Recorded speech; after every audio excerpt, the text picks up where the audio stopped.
Este programa llega a ustedes gracias a la cortesía del abogado de inmigración Jairo Hernández. ¿Cómo están, amados? Quise en estas horas aprovechar que Juan Pablo Guanipa tenía unos minutos para atendernos e invitarlo a hacer este live para que nos explique algunos de los mensajes que ayer se compartieron. Soy el abogado de inmigración Jairo Hernández y los invito a que se conecten en nuestro canal de YouTube y otras redes sociales. Ahí vamos a tener programas en vivo para que nos hagan preguntas acerca de la ley de inmigración, talleres y también videos informativos. Tenemos que prepararnos para los muchos cambios que se aproximan en ley de inmigración en este 2025. Así que síguenos y actualízate. Amados, siempre les voy a dar esperanza, porque yo les decía en estos días en un video que aquí no hay otra alternativa. ¿Vamos a renunciar a ser libres? Por supuesto que no. Entonces, cuando alguien les pregunte o les diga que todavía no hemos hecho suficiente, se pongan bravos, iracundos y molestos, créanle, porque es verdad, no vamos a hacer suficiente hasta que no pase. Esa es la realidad. No hay para dónde agarrar. Ahora sí, ¿estás listo? Casi. Casi. Gracias por conectarse, amados. Aquí, imagínense, se escucha claro y fuerte, dice Anita Lamara. Teléfono, ya va, chica. Contreras dice hasta el final, que te eches para atrás, Guanipa, dice aquí Ame. Ahí está. Lo que queremos es escucharlo bien, así que yo estoy como muy cerca. ¿Estás listo? ¿Lo lograste? Okay. Mira, vamos a empezar por esto, ¿no? Los detalles que no puedas compartir, pues sabes que estás en absoluta libertad de no hacerlo, pero sí quería que tú recrearas un poco lo que fue la salida de esa movilización de Chacao y lo que tuviste que vivir, sin darnos detalles de cómo es la logística de tu seguridad, porque obviamente eso te puede proteger para una próxima ocasión, pero sí cómo lo experimentaste y qué nos puedes decir de lo que pasó allí, bueno, en tu caso, ¿no? Mira, Carla, yo creo que te comenté que yo me reuní con mis hijos el día antes, porque yo tenía casi que la convicción de que me tocaba a mí. Y me tocaba a mí porque ya vemos cómo muchos de los dirigentes que nos acompañaban están presos, algunos han tenido que irse del país, otros están en resguardo, y cuando conversábamos quiénes podían ir a la actividad, solamente surgía el nombre de María Corina y el nombre mío. Había otros que aspirábamos que fueran y quizás otros fueron y no me di cuenta. O sea que al final éramos como pocos dirigentes. Sí. Entonces yo decía, bueno, con María Corina no se van a meter porque el costo es demasiado elevado. Ese era el razonamiento que yo hacía. Conmigo sí, porque siendo un costo no elevado, igual se le hace un daño a la oposición porque soy un dirigente visible, pues. Entonces yo iba preparado para eso. Es muy difícil evadirte, y yo lo he logrado, pero creo que en algún momento, si les da la gana, me detienen y ya. Creo que es así. Entonces, bueno, yo fui a la actividad, como siempre me voy en moto, llegué al sitio, se me hizo complicado llegar porque en la concentración había muchísima gente y bueno, yo estaba con un casco, entonces la gente no te conoce y no te da paso, te dice, epa, por aquí no hay paso, vete por otro lado y tal, y entonces al final fuimos por detrás del camión donde estaba María Corina, que ya estaba hablando, y entonces ahí pudimos llegar y bueno, se dio el encuentro, el abrazo, lo que me tocó a mí hablar, ella siguió hablando, yo la acompañé. Y ya después llegó el momento de la retirada. En el momento de la retirada siempre hay mucha complicación y es el momento más difícil. Un dirigente de la oposición después me dijo que bueno, que cuando yo me monto en la moto, había una moto atrás con una persona que iba radiando mi ubicación, que un grupo de amigos intentaron tumbar a esa moto y se dañó un poquito, pero no se cayó.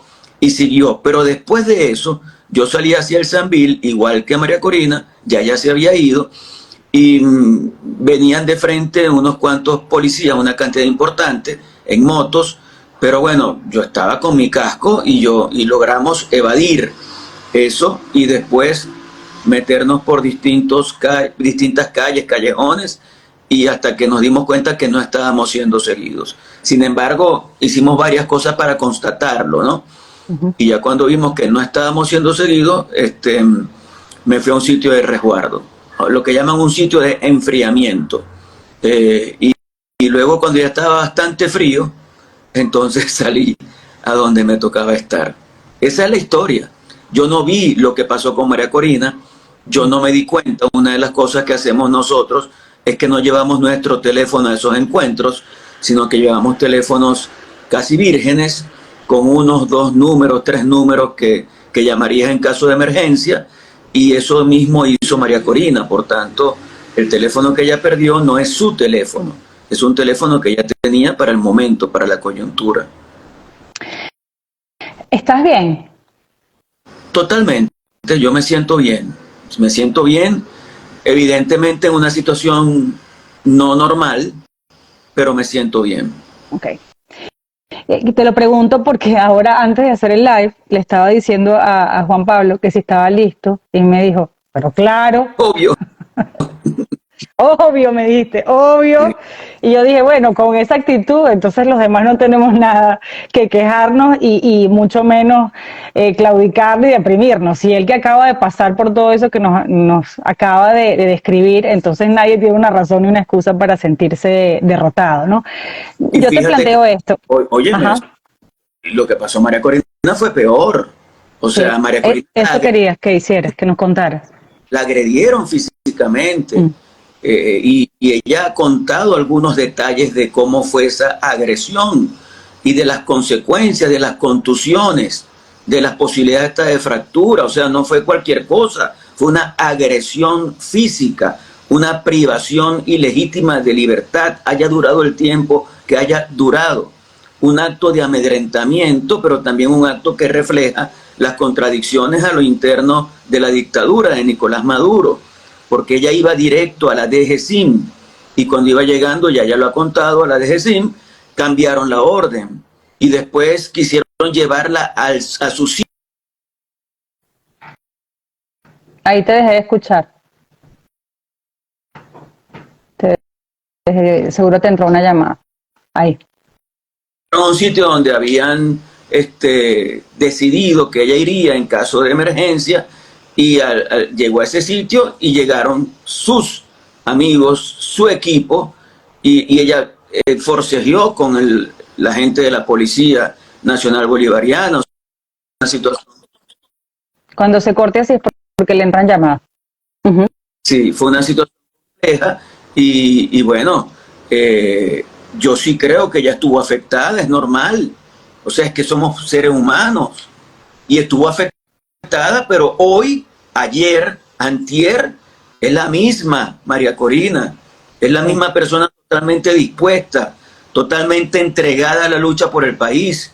Yo creo que eso hay que reconocerlo. O sea, no creo que sea momento para una actitud de endilgar que no hemos logrado lo que estamos buscando, no lo hemos logrado, pero tenemos la total disposición de continuar, tenemos la necesidad de que todos unidos sigamos hacia adelante, y eso tenemos que hacerlo con entrega por el país. Entonces uno empieza a leer algunos comentarios y se da cuenta de que hay gente que actúa de mala fe. Quizás algunos actúan no de mala fe, sino angustiados por la situación, y lo entiendo, sí. Lo entiendo perfectamente, pero hay algunos que uno detecta.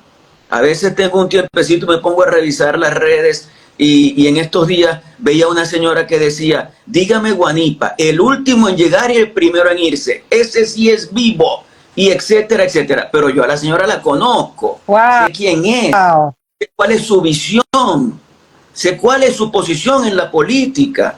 Su posición es no hacer nada, su posición es entregarse a la dictadura, su posición es negociar con Maduro, es que le den una concejalía por aquí o una diputación por allá. Entonces, ¿qué voy a hacer? ¿Responderle a la señora? Ni me ocupo. Tenemos una altísima responsabilidad con el país.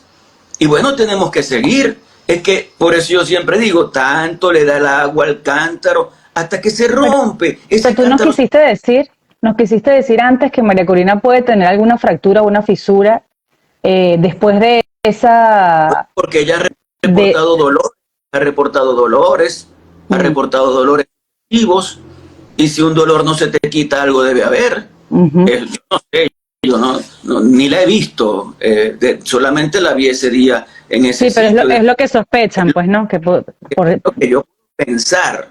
O sea, no crean que eso fue un asunto de mero trámite, que la agarraron y le dieron, epa, ¿cómo estás? Bueno, cuídate mucho. O como dice el sinvergüenza e irresponsable de Tarek William Saab, que lo que estaban era resguardándola, lo que estaban era escoltándola para que tranquilamente llegara a su sitio de destino. No sean mentirosos, no sean falsos. O como, mira, Juan Pablo, como dijo el presidente de Colombia, que llegó a decir que lo de María Corina había sido un fake news. O sea, eso es un asunto que no tiene sentido. Además, ya nosotros sabemos a quién creerle y a quién no. O sea, a mí no me venga a decir con una narrativa el señor Nicolás Maduro o el señor Cabello o el señor Saab, que pasó la cosa de algún modo y yo lo voy a creer. Yo creo todo lo contrario a lo que me digan. No importa lo que me digan. Yo creo que todo lo que me dicen es falso. No me pongo a pensar, no me pone a dudar en absoluto, porque sé quiénes son. Son unos delincuentes que se robaron una elección de la forma como lo hicieron y salen con su cara muy lavada a decir que son luchadores por la democracia, que hay que rescatar y defender la democracia, que ese es el rol de ellos. ¿Se puede ser más cínico en la vida? No se puede ser más cínico. No hay más cinismo que el cinismo de Maduro, de Diosdado Cabello, de Tarek William Saab y de todos sus cómplices, incluyendo a los dirigentes de base que los apoyan todavía, sabiendo que hicieron lo que hicieron. Porque es que tiene que haber un límite. El límite es tu conciencia. El límite es que tú digas, mira, no puede ser porque yo estaba en mi centro de votación y ahí perdimos, y en el centro de votación de mi vecino perdimos, y los militares saben lo mismo. Hoy se presentó en el Consejo Municipal de Maracaibo una propuesta de la concejal del PSV para dictar un acuerdo de reconocimiento al triunfo de Nicolás Maduro. Y yo me pregunto, pero esa señora sabe que perdieron, pero es cómplice total de eso. Y bueno, en esta oportunidad ella lo presentó como una moción de urgencia, no se le aceptó, se rompió el quórum y todo lo demás. Pero yo no puedo admitir que un concejal de la oposición me diga, no, es que yo tuve que votar para resguardar mi seguridad. No, señor, hermano, la vida te pone a dar testimonios, la vida te pone a tomar decisiones. En la vida tú tienes que actuar de acuerdo a tus principios y a tus valores. Y si no puedes, coño, renuncia. Es lo que yo le he dicho a alguna gente en la política venezolana. Estoy hablando mucho, pero bueno, no, esto es para que la gente te escuche, no te preocupes. Lo que quería era hacer una precisión con respecto a lo que habías dicho de María Corina, porque en el momento en el que ella aparece, después de algunas horas de ausencia, y se le nota el dolor que tiene cuando habla, entonces la gente ya, María Corina, bajo los brazos, no, estaba con ese dolor que no sabemos cuánto, de qué magnitud era ese dolor, e igual dio la cara, es que hablaba con dolor físico. Y además también el shock del momento, obvio, ¿no? A mí me dijo que cuando respiraba profundamente sentía un profundo dolor y que no podía hacer, que no podía reír, porque eso le producía dolor. Entonces hay que ver que ahí pasa algo.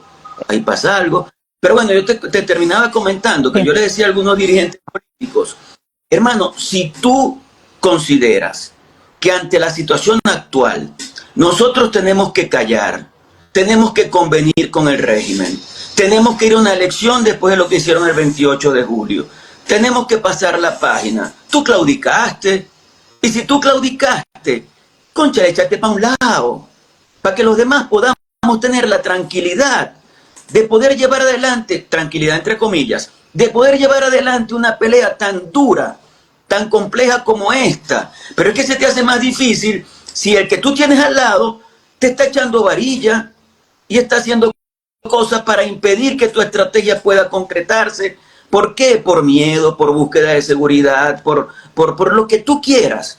Pero cuando alguien actúa así, lamentablemente termina claudicando. Entonces, lo mejor que puede hacer es dedicarse a otra cosa. Y yo no digo que yo soy el valiente de la cuadra, porque no es verdad. Sí eres. Esa es la realidad. Pero miedo tengo, y he tenido pero igual para adelante, pero igual fuiste para adelante. Porque creo que pusiste el pecho. La valentía está en superar ese miedo que te puede presentar, y es lógico que se presente, porque nosotros no estamos enfrentándonos con cualquiera, nos estamos enfrentando con unos delincuentes armados que están dispuestos a cualquier cosa para mantenerse allí, y han matado gente. ¿A cuántos han matado en todos estos años? ¿A cuántos han apresado? ¿A cuántos han torturado? ¿Cuántas muertes han fingido que son suicidios para después reconocer la verdad de que fueron asesinados, como el caso de Fernando Albán? O sea, y otros casos que ha habido, porque ha habido otros casos también de supuestos suicidios. Entonces, no estamos enfrentados a cualquiera, pero tenemos que echar para adelante, no tenemos alternativa. Mira, Juan Pablo, aquí te preguntan mucho por Delsa, y la gente empieza a sacar especulaciones, que dónde está Delsa, que si Delsa, en fin. ¿Tienes algo que decir sobre ella? ¿O yo te puedo decir con respecto a Delsa que ella está absolutamente y totalmente comprometida con la causa que estamos llevando adelante. Totalmente. No tengo una sola duda con respecto a Delsa. Ni una. No he hablado con ella después de la actividad que hicimos, pero sí hablé con ella antes y sí discutimos muchas cosas y tenemos buena relación. Y estoy total y absolutamente convencido de que es una mujer absolutamente entregada a la lucha clara y frontal en contra del régimen de Nicolás Maduro. Si quieres me pregunté por otro. Dime tú, porque te pregunto. No, te pregunto por ella porque para ser consecuente con las inquietudes que la gente está manifestando aquí, pero sí quisiera hablar del mensaje de María Corina, porque en medio quizás tiene una costilla fisurada, quizás tiene una neuritis, como dicen por aquí, pero la mujer no solo salió, habló con ese dolor intenso que tenía, que se le ve, y ayer como que volvió, pero volvió con todo, ¿no? Entonces, ¿qué es lo que sigue? Yo sé que es una pregunta muy abierta, muy genérica, pero sí te quiero plantear qué sigue ahora, porque hay una convicción, yo siento que se pudo contener mucho el hecho de que se había generado una expectativa para el 10 de enero y la gente entendió, bueno, pero es que nosotros estamos no en un conflicto de dos partes, no estamos en una discusión política, estamos enfrentando criminales de lesa humanidad. Entonces la gente entiende que tú puedes tener un plan, pero a la hora de ejecutarlo hay muchas variables que hay que considerar. Es decir, nosotros preferimos tener a María Corina viva, preferimos que Edmundo González no haya sido derribado por un misil antiaéreo, es decir, ¿no? Esto que se pudo contener, que ahora es una victoria, que los dos estén a salvo, que tú estés a salvo. Entonces, ¿qué sigue ahora? ¿Un cambio de táctica? Me imagino que, como dice el presidente Edmundo, él está todavía trabajando con distintos factores para garantizar su regreso seguro a Venezuela. Te lo planteo porque hoy Petro dice que todo escandalizado porque se comenta que Edmundo va a llegar a la frontera de manera sorpresa. Bueno, si era sorpresa, presidente de Colombia, ya no es sorpresa, para empezar por ahí. Pero si a usted le alarma más que Edmundo González llegue a la frontera y no que Maduro se mantenga en el poder como un grupo de ocupación, ya eso ni siquiera es golpe de Estado. Eso es un Estado fallido. Entonces, si a usted le preocupa más que el presidente legítimo vaya a la frontera a intentar acercarse, que Maduro se mantenga allí, entonces estamos mal. Pero de todo esto que se comenta ahora, ¿qué sigue? ¿Qué es lo real? Primero, comento que yo sí creo que Petro está mal. Petro está mal. Porque una persona que pasó por lo que él pasó, con todo su pasado, luchó para tener los derechos de presentarse como candidato, derecho que le fue negado a María Corina Machado, y de que se respetara el resultado electoral, derecho que le fue negado a Edmundo González. Es decir, que él pasó por dos cosas que pudo superar, porque en Colombia había Estado de Derecho y respetaron sentencias de la Corte Interamericana de Derechos Humanos, etcétera, etcétera. Y entonces ahora pretende venir con una ambigüedad que no tiene absolutamente ningún sentido. Así que yo sí creo que Petro está mal.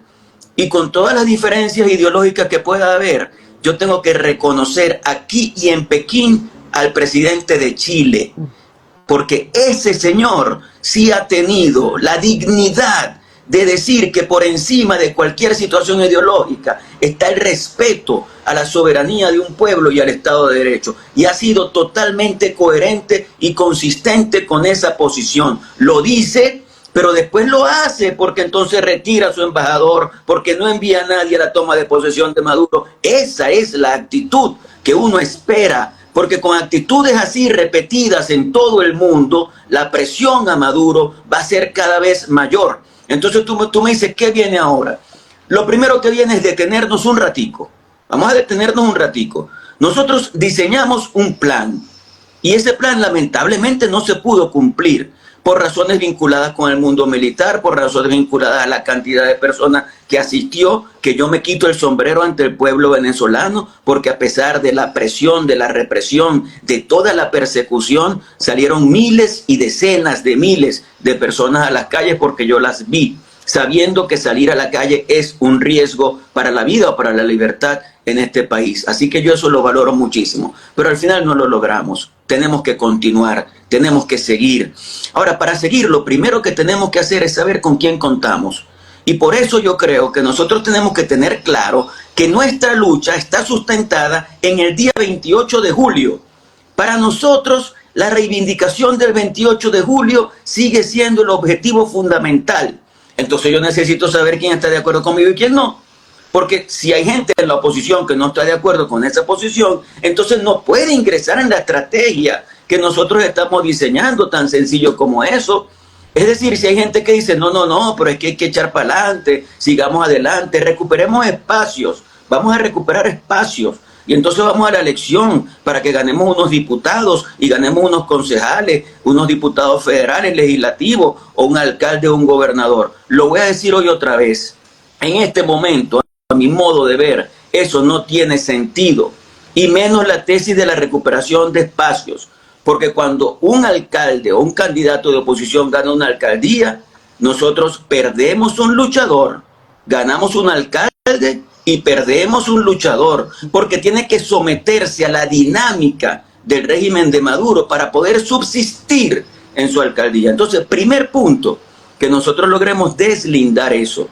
Segundo punto, que los que estemos comprometidos con esa visión, actuemos con unidad, sin mezquindad, que sepamos que hay dos liderazgos que están totalmente legitimados. El de María Corina Machado el 22 de octubre del año 2023 fue legitimado y se ha legitimado en el ejercicio.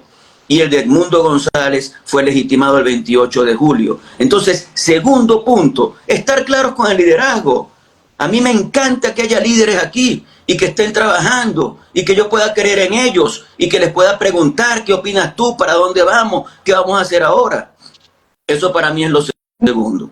En tercer lugar, nosotros tenemos que insistir en tres cosas fundamentales. La presión interna en una escalada de menos a más. No podemos dejarla de lado. Entonces, cuando hay gente que me dice, no, es que lo que viene es una invasión humanitaria, militar, extranjera, ¿qué estoy diciendo? Venezolano, vete a tu casa, no hagas más nada porque ya te vienen a salvar. Eso no tiene sentido. A mi modo de ver, te estoy hablando de mi perspectiva. Entonces, ¿qué tenemos que hacer? Intensificar la presión interna, pero lograr que la presión internacional, que sabemos que viene intensificada con la presencia de Donald Trump y de todos sus aliados mundiales, también funcione simultáneamente. Que logremos que esas dos presiones funcionen simultáneamente. Y en tercer lugar, que logremos socavar, y para eso hay unas acciones importantes que hacer, que obviamente algunas no las podré ni contar aquí, pero tenemos que lograr socavar las bases que todavía sustentan al dictador Nicolás Maduro en el poder. Para mí, esas son las tres cosas fundamentales. Obviamente, todo eso trae algunas cosas adicionales en materia de tácticas, en materia de acciones, etcétera, etcétera, que tenemos que discutir y que tenemos que llegar a acuerdos con respecto a eso. Por ejemplo, en materia de presión interna, empecemos otra vez, vamos a organizarnos y vamos de menos a más. Los partidos políticos tenemos que entender que nuestra estructura está organizada para los procesos electorales y eso en Venezuela se acabó. Ya no sirve. Ya no sirve. Entonces, tenemos que ver cómo esa estructura la convertimos en una estructura para la desobediencia civil, para la lucha no violenta, para la resistencia pacífica, para la actuación algunas veces frontalmente y otras veces clandestinamente. Estamos en dictadura. Carajo, tenemos que entender que estamos en dictadura. Entonces tenemos que cambiar totalmente nuestra forma de organización. Y creo que también operativamente tenemos que revisar cada uno de los equipos en todos los estados del país. Hay gente que coordina equipos que está fuera del país y que son valiosos y que deben seguir. Aquí el venezolano que quiera aportar, esté donde esté, es útil. Pero también tenemos que ver a quién tenemos en terreno. Entonces tenemos que lograr una conjunción de los que están afuera con los que estamos adentro y que podamos tomar decisiones en conjunto, porque al final el que va a vivir el momento determinado es el que está adentro. Entonces es el que puede tener quizás los criterios adecuados para poder tomar una decisión. Bueno, todo eso tenemos que hacerlo. Te agradezco esa sinceridad. Fíjate que ahora hay una iniciativa de Víctor Rago, rector de la UCB, que él dice que él puede ser el mediador entre las dos partes en conflicto. Eso no está poético. ¿Qué le dirías tú a este rector? ¿Hay dos partes en conflicto? Está equivocado, que debe estudiar la historia, que no ha entendido la realidad de lo que vive Venezuela, que aquí no hay una polarización, que aquí no hay dos partes en conflicto, que aquí hay una nación que está siendo víctima de un régimen dictatorial, que esa nación tomó una decisión y que aquí no hay un señor Maduro que haya sido presidente electo de Venezuela, porque no lo fue. No hay un señor Maduro que pueda decir que es mandatario, porque mandatario es el que recibe un mandato de un mandante, y el mandante es el pueblo, y quien dio el mandato fue el pueblo y se lo dio fue Edmundo González, no a Nicolás Maduro. Entonces, si usted, señor rector, no entiende esa realidad, échese para un lado también, échese para un lado y deje que los muchachos que están ahí echándole pichón, que pusieron una pancarta ayer, eso es un acto de resistencia. Eso es un acto de resistencia que yo valoro mucho. Entonces yo salí en estos días y hice un video, porque alguien me escribió por las redes, haz un video de ánimo a los jóvenes. Por eso hice un video para los jóvenes. Entonces salió otro que yo sé quién es, se llama Víctor, no voy a decir el apellido, pero salió a decir, ahí está Guanipa, llevando a los jóvenes. Claro, él está tranquilo, él no está pasando por ningún inconveniente, él está en resguardo sin problemas, en un dulce resguardo está Guanipa. Entonces los muchachos que vayan a pelear, y él mientras tanto está tranquilo. Hay que ser bien sinvergüenza en la vida. ¿Tú crees que bien sinvergüenza? Si la gente hubiera salido en masa, pues, digamos, como lo vimos en la campaña, la historia hoy hubiera sido diferente? De verdad, lo que quiero entender es si hubiéramos visto un movimiento social como vimos en la campaña de manera descomunal, ahora en el llamado para el 9 de enero, ¿estuviéramos contando otra historia? Yo creo que sí. Yo creo que sí. Aunque no sé cómo hubiera actuado en ese escenario el mundo militar. Que insisto, algo hay allí, pero no se han manifestado, no han salido a la superficie porque quizás no han visto el momento adecuado, porque quizás sienten que no están dadas las condiciones y que podrían perder el esfuerzo y salir presos o destituidos o lo que sea de allí. Pues entonces ese mundo militar sigue sin escrutarse adecuadamente por mí, lo tengo que reconocer. Pero si hubiéramos logrado una presencia muy masiva, nosotros hubiéramos ido a más, porque eso era lo que estaba previsto. Nosotros convocamos en sitios seguros y la idea era que si había una gran cantidad de gente de esos sitios seguros, superada la represión, íbamos a sitios más retadores y así sucesivamente. O sea, ya no puedo decir más, pero todo eso estaba previsto. Todo eso estaba previsto. Ahora, yo voy a buscar un culpable. No. Voy a decirle, no, tú, claro que no. Y que no saliste, tuvo sus razones para no hacerlo. Yo no voy a juzgar a nadie, yo no voy a decir, mira, es culpa de... no, porque es que según los números de la desobediencia civil mundial, tenemos que lograr del 3 al 5% y logramos el 0.5%, no sé. Ajá, ok, entonces el otro 2.5% es el culpable. No se dieron las condiciones, no se dieron las condiciones. Ahora, eso no tiene que achicopalar para nada. Pero entonces si tú comprendes y te pones en los zapatos de quien no salió, quien ahora reclama y no salió, que el plan no funcionó, tiene que hacer lo propio. Es decir, aquí hay una corresponsabilidad importantísima, ¿no? Aquí las cosas no funcionaron no porque Juan Pablo y María Corina no lo hicieron bien, sino porque todos los factores que debíamos actuar de la manera quizás tan arriesgada como ustedes lo hicieron, pues no lo hicimos, ¿no? Ese quizás es el factor más importante que pensar que la estrategia no funcionó o que no se quiso avanzar o cumplir con lo que se había prometido para el 10 de enero. Mira, hay algo importante que preguntan mucho, ¿por qué María Corina dice ahora en este mensaje retador que estamos por enfrentar el último round? ¿A qué se refiere con eso?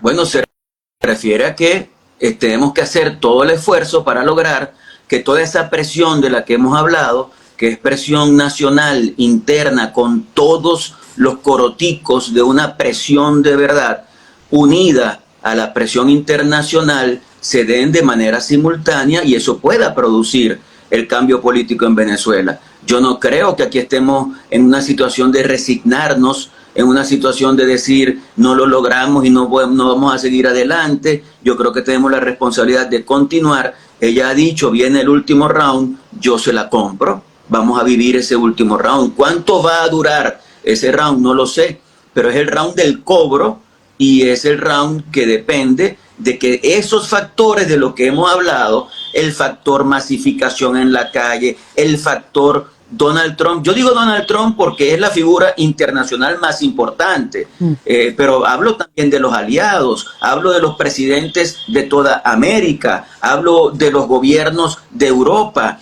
Yo creo que el mundo occidental entero tiene que vincularse en el acompañamiento a Venezuela en su lucha por liberarse de Nicolás Maduro, de Cabello y de toda esa gente. Y luego esas dos presiones tienen que ser presión para Maduro, pero tienen que ser presión también para el mundo militar. Ese mundo militar tiene que volver la cara a la Constitución. Esa Constitución que quieren cambiar ahora, que ahora empieza Maduro con el tema de las elecciones y empiezan hoy a convocar a todos los opositores a que vayan a una reunión para discutir fechas de elecciones. El que vaya para allá no es opositor, por cierto. El que vaya a una reunión con Jorge Rodríguez para acordar una fecha de una elección, eso es como comer pan con pan. Eso es régimen con régimen. Todos son régimen, directa o indirectamente, para que estemos claros con respecto a eso. Pero bueno. Aquí te dice alguien, la gente no quiere morir. Yo estoy asustado, te dice aquí, creo que es Enrique. ¿Qué le respondes a él? ¿Quién lo dice con total sinceridad? Pues yo no salí porque estaba asustado, chorreado, no salí por eso. ¿Qué le dices a él? También estaba profundamente asustado y en ese momento decidí salir. Pues o sea, son actitudes que cada quien asume y yo no puedo juzgar la decisión de uno o de otro. Al final es una decisión basada en la libertad que cada uno de nosotros tiene. Yo me reuní con todos los presidentes de Primero Justicia en todo el país y les expliqué lo que venía y le dije, quiero saber si cuento o no contigo, porque yo no te puedo obligar, no hay una línea de partido, es tu decisión personal. Algunos me dijeron, a mí no me metas en eso, sácame de allí.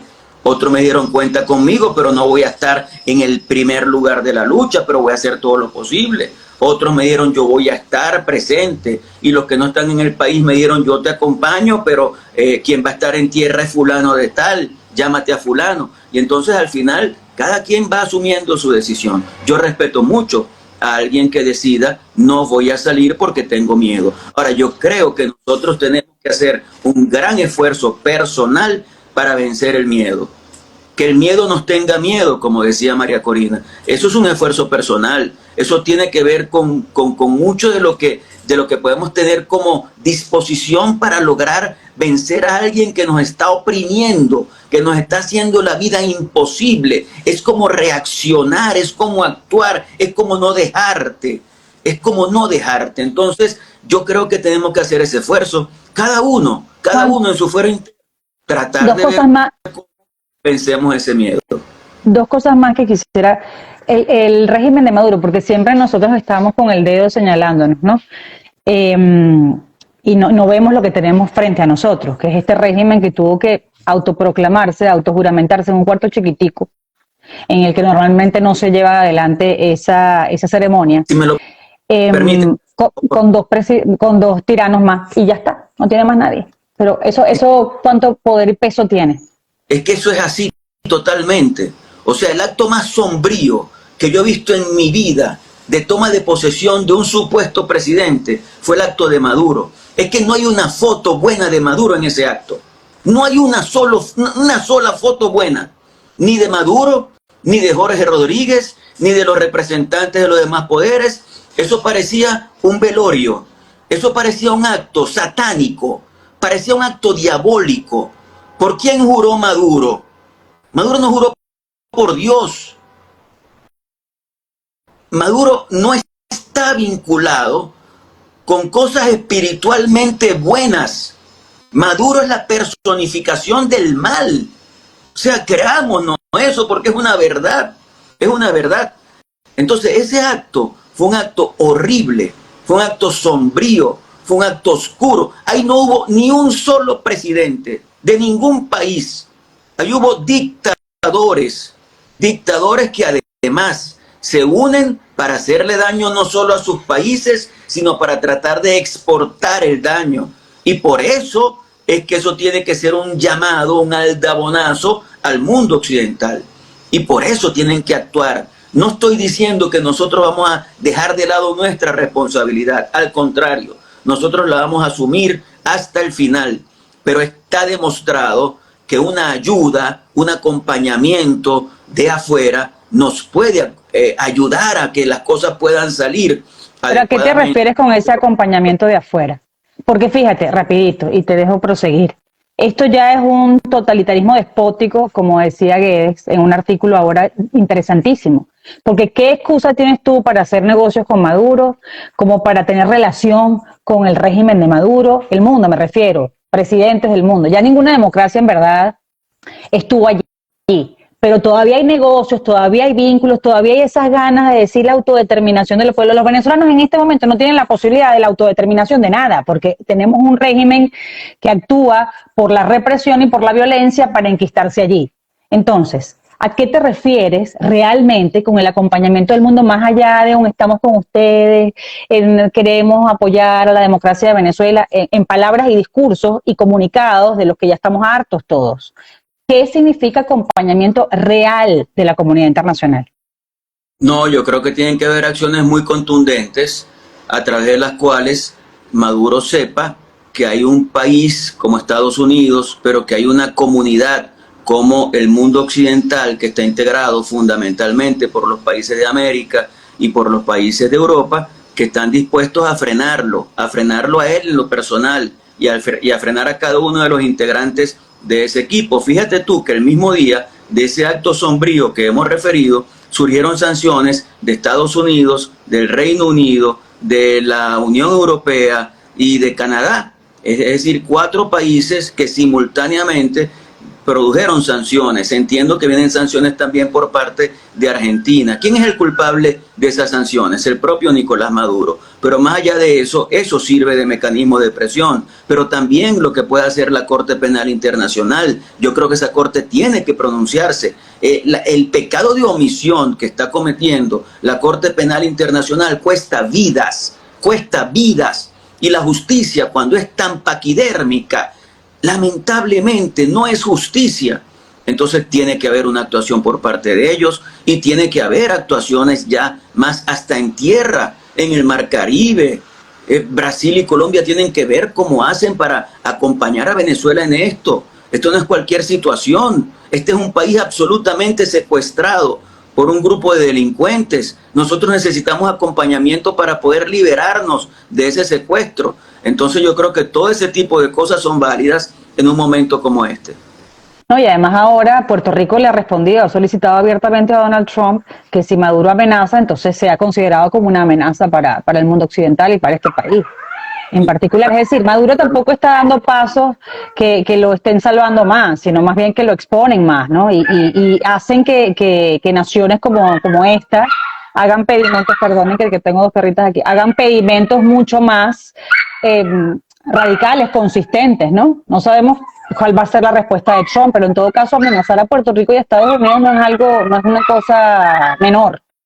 Y decir que junto a Cuba y a Nicaragua se va a armar, señores, qué es lo que han hecho con Venezuela y qué pretenden hacer, qué han hecho con Cuba, qué han hecho con Nicaragua, y pretenden exportar ese daño que le han hecho a sus países hacia otros países.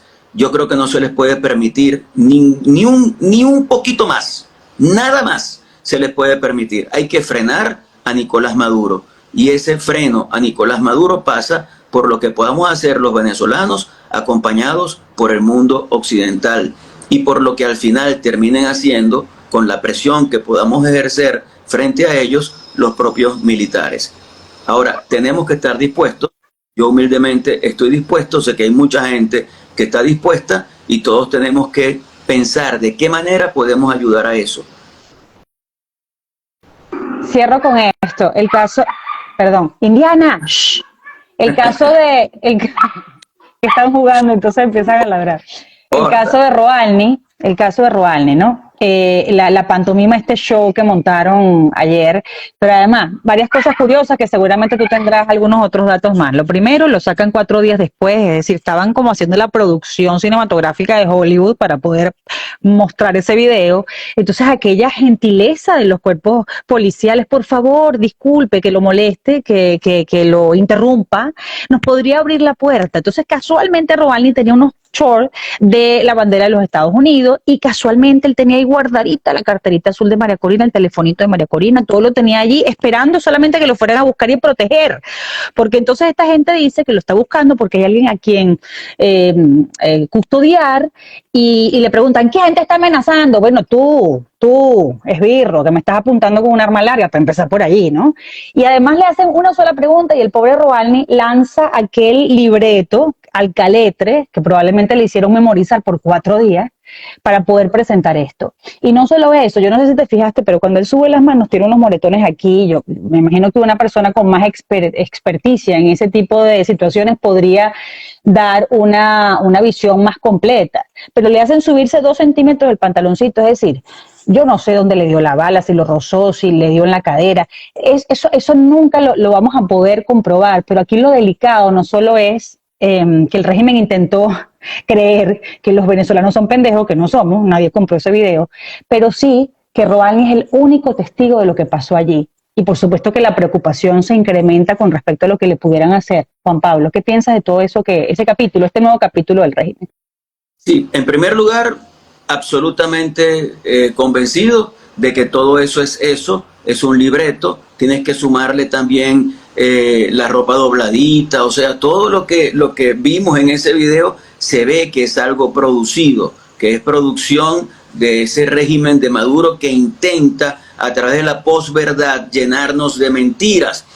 Y evidentemente también creo que la seguridad de él puede estar en peligro, y que hay que exigir con mucha fuerza que él esté bien, y que bueno, que le respeten sus derechos. Lo que pasa es que exigir eso pareciera que es una acción sin mucho sentido cuando sabemos cómo actúa esta gente, cuando sabemos cómo actúan con los presos políticos, cuando sabemos que no les respetan ni el debido proceso, ni el derecho a tener un abogado de confianza, ni el derecho a recibir información la familia, o que la familia lo pueda visitar. Nada de eso existe, Carla. Nada de eso existe. Esa constitución no existe. Si algo tenemos que hacer nosotros, no es modificar la constitución, es volver a la constitución, es retomar la constitución, es hacer que se cumpla la constitución. Con este señor no se está cumpliendo, y con nadie se está cumpliendo. Aquí hacen lo que les da la gana a esos señores. Juan Pablo, muchísimas gracias. Por favor, cuídate mucho. Vamos a estar atentos a lo que indiquen ustedes, yo creo que con mucha disciplina. Los venezolanos han entendido que estas horas son de disciplina. Incluso tenemos que ser rigurosos hasta con nuestros pensamientos. Tenemos que enfocarnos cada vez que se nos desvíe o que nos distraigamos por las circunstancias de lo que no ha ocurrido. Ser disciplinados incluso con respecto a lo que estamos pensando. Y por supuesto, con la conducción del liderazgo que nosotros mismos hemos elegido. Así que te agradezco que nos dieras esta guía hoy, que me pareció vital, importantísima. Muchas gracias, Carla. Seguimos adelante. Dios nos acompaña. Amén. Cuídate.